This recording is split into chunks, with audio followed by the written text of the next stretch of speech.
Here is G-ONET, a 1970s PA28 Cherokee 180. I was lucky enough to be able to deliver her to her new home at Bristol International Airport. The following video shows her final flight from Gloucester to Bristol. Unfortunately, or maybe fortunately for me really, I messed up the ATC audio, so it's not captured. I never ever thought I'd land at Bristol Airport, so this is a real big achievement for me. I started learning to fly in 2013, and it took me 7.5 years to get my PPR licence due to a debilitating fear of flying. I created this channel to show some of my training and what's next for my flying hobby, and to prove that it is possible to overcome a phobia. Welcome to the Phobic Flyer YouTube channel. So we start off being given clearance to taxi out onto runway 27, and I don't think I'm cleared to take off yet. I think I was told to line up and wait. It's a real shame I didn't record the audio like I normally do, but hey ho, still a great flight. So chuffed to be able to land at Bristol International, something I never thought I'd do. I never thought I'd fly a plane, to be honest, let alone land at Bristol, somewhere where I go on holiday from. Well, not so regularly now, but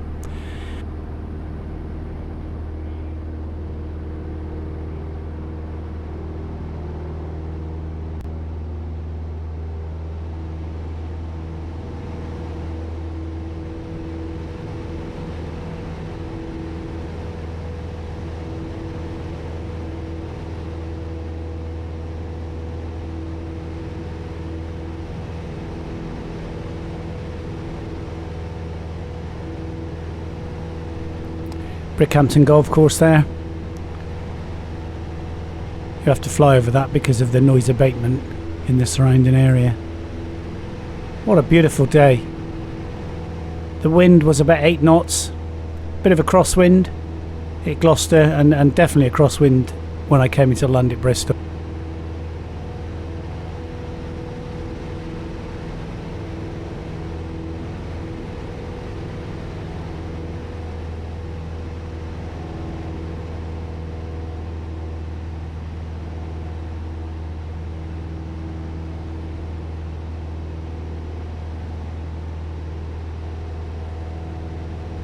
The climb out was pretty uneventful, and I quickly got onto my track due south towards Bristol. I think my next waypoint was Wootton Under Edge.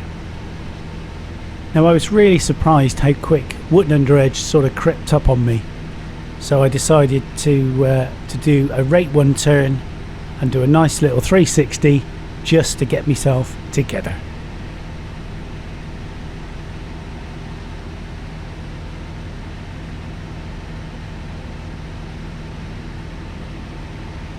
Basically, I was getting a grip.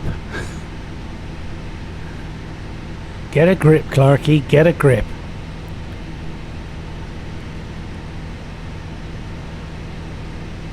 I don't think I've spoken to Bristol Radar yet. I was psyching myself up to do that. I know this sounds really pathetic, it really does, doesn't it? But to me, this was a real big thing.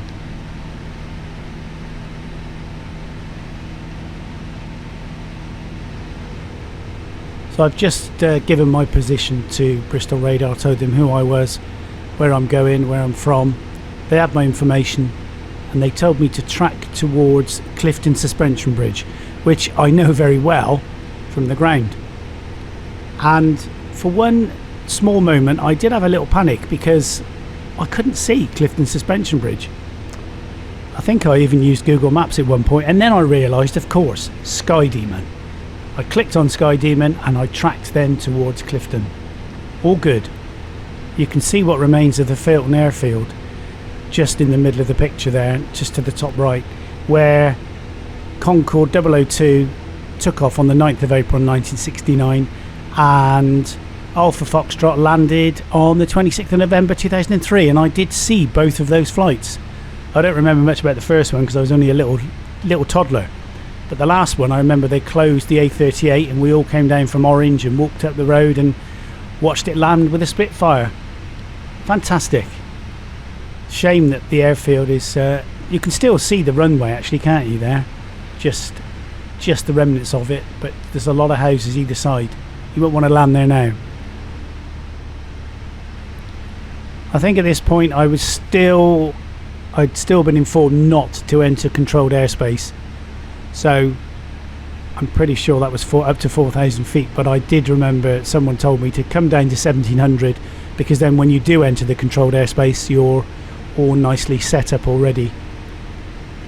You can still see Filton Airfield just on the wing there.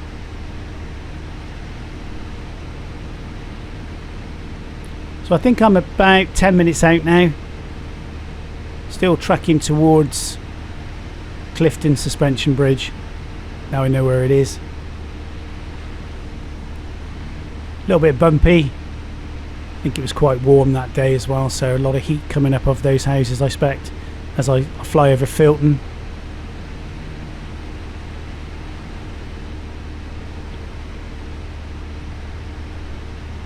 Not many places to land if I have an engine failure at 1,700 feet. Actually 1,500 now.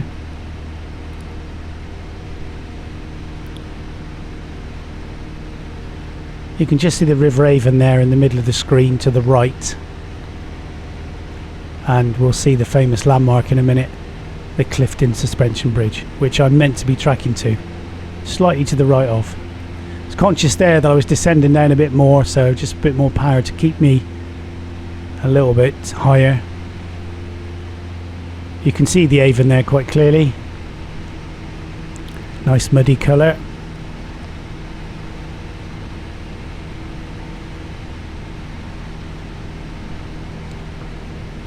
And then just under the telemetrics on the left you'll see the Clifton Suspension Bridge come into shot very shortly. There it is. Looks so small from the air. There you are. I am tracking towards it now.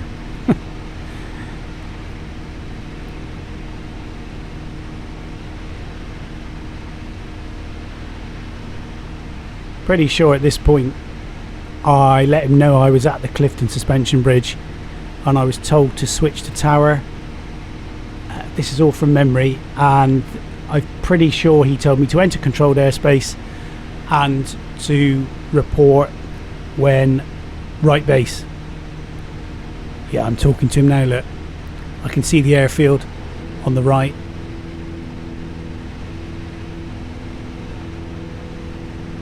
Yeah. Waffling away I am. Conscious of my height again, so just wanted to climb a bit. And of course, landing at 600 odd feet on the Q&H, which I'm not used to. You can see the airfield there, just to the left of the tip of the wing.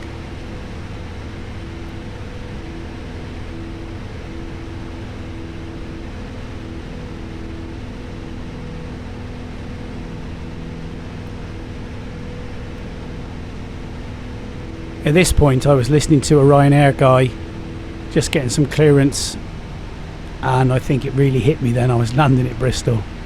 Again, you pilots, this would be not a blink in your eye, but to me this was a significant achievement. Another point where it hit me was when I heard the tower telling an A320 from EasyJet that he'd like to get him away as quick as he could, but there was a Cherokee on long final, and that just added a little bit more pressure.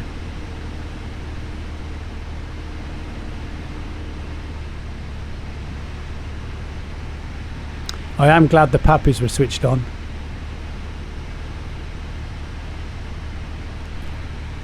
So I'm on right base there, and in a minute I will make a slow turn on to final. There we go.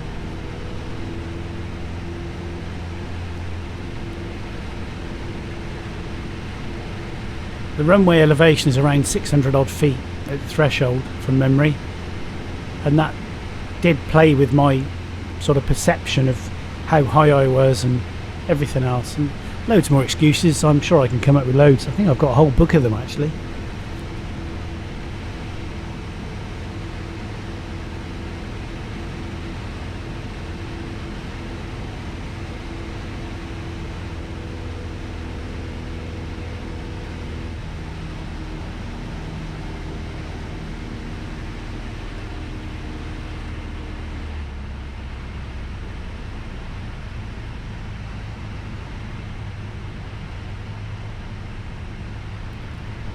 Starting to get the plane to come down now. Trying to get myself on to some sort of profile.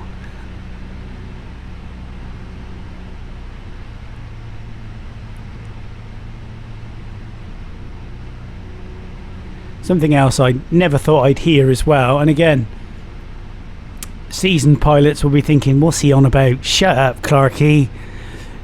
But hearing just as I'm about half a mile from the runway, the EasyJet that had previously asked for a departure, the A320, was told behind the landing Cherokee, line up and wait behind.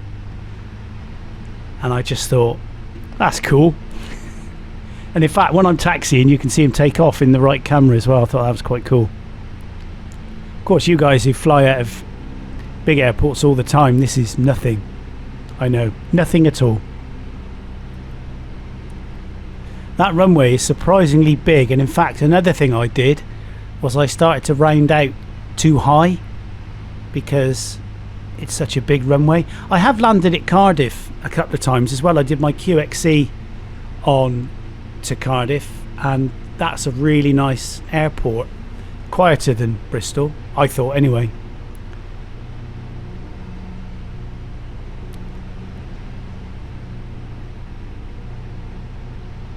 A little bit of a crosswind.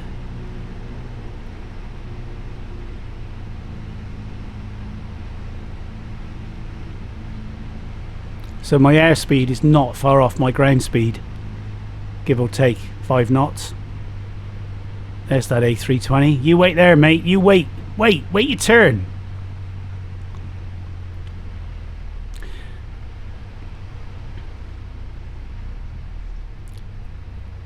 A firm landing, shall we say. One thing somebody said to me, I can't remember who it was now, said to me, don't hang around on the runway, Clarky, they don't like it. So I think I carried on at about, well, there you go, you can see my ground speed's 45 knots, and at one point the nose started to lift very slightly, and I think it just happened there. He told me to exit first right, which I did. And then another mistake, because I didn't print off a plate for the airport, I assumed that Sky Demon would zoom in for me, and it normally does, except it wasn't connected, or the device wasn't connected to my phone, so it didn't happen. So I hung around at that exit there, and he said, could I expedite my exit onto Taxiway Hotel, I think it was. So he told me off, basically, and rightly so. Yeah, I'm panicking now.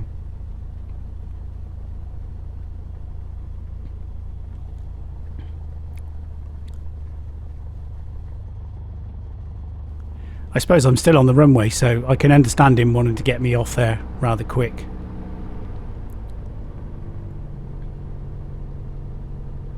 And you can just see that aircraft that was told to line up and wait taking off there, just rotating about now. There we go.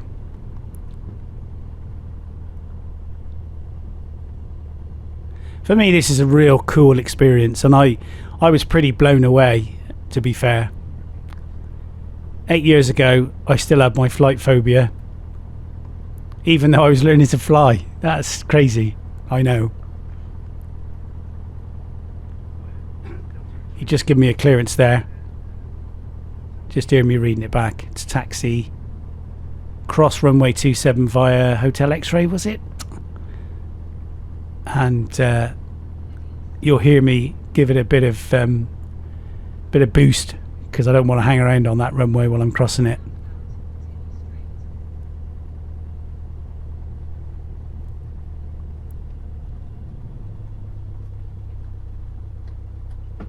Yeah, I don't want to be hanging around on that runway again.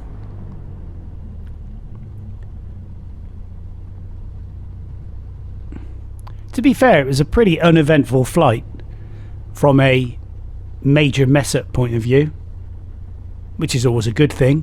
Not the major mess-up, but the avoiding a major mess-up.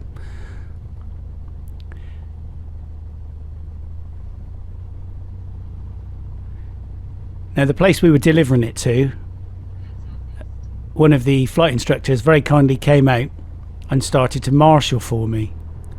Now I think it was that at that point that I really wished I'd paid attention in air law a bit more, and I think really it's something I should have revised before I went. I was okay, and I did actually understand what his actions and what he was telling me to do, apart from one where I got into a bit of a pickle and I had to do a 360, which you'll see very shortly. You can hear Sky Demon telling me to whatever, I've just left runway or whatever, taxiway.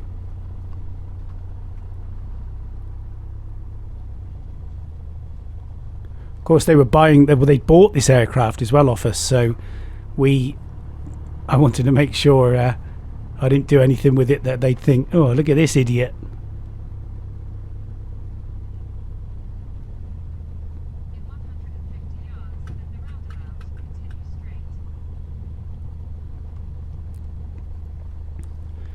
Nice little private jet there,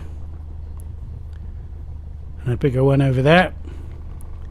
So there we go, there's the guy marshalling for me, and I'm thinking, what does that mean?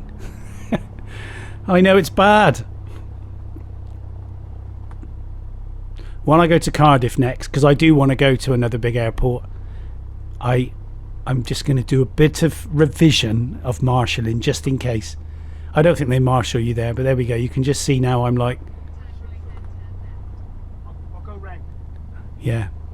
Yeah, good idea, Clarky, you idiot. Onlooker there thinking, what's he doing?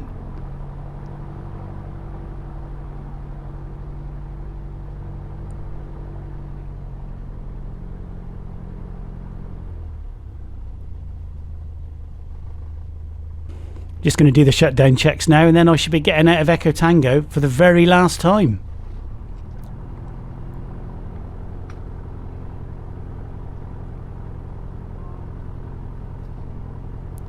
I never really liked flying Echo Tango because she behaves slightly different to the other warriors we have.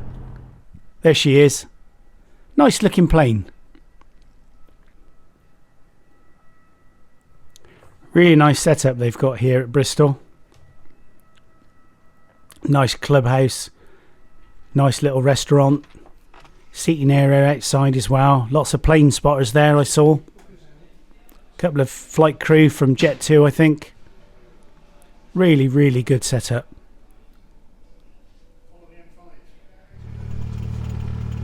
And we're going back now. So I managed to scav a lift in a Cessna 172.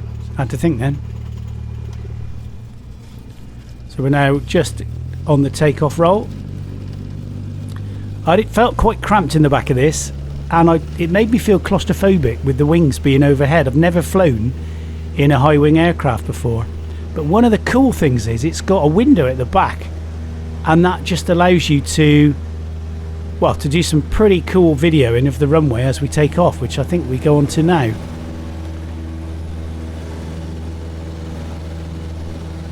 Now you wouldn't be able to do that in a Warrior. You see nothing.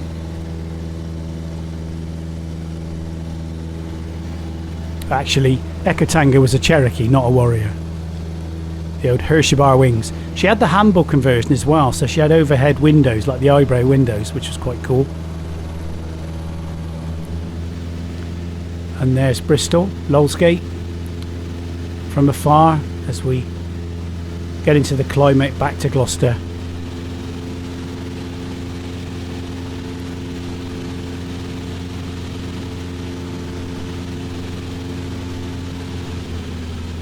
Now there's Filton again. That's a really good shot of Filton. That's the old runway. Alright, you can still land a plane on that last bit, although you're not allowed to, of course, and you'd be told off and disciplinary procedures. But in an emergency, could you land there? You could definitely land on the grass, I think. And now we're coming back to Gloucester. That is the incinerator at Hardwick in Gloucester. Good old VRP now. And my house is right in the middle. Not of the incinerator of that shot. And now we're coming back to Gloucester. There's GCHQ. Really good VRP. When you're going base to final on 27. And theirs is runway 2709 at Gloucester. And you can hear there that Alan, our finance guy from the club, kept ringing me. Should have been on airplane mode, I know. Bad Andy.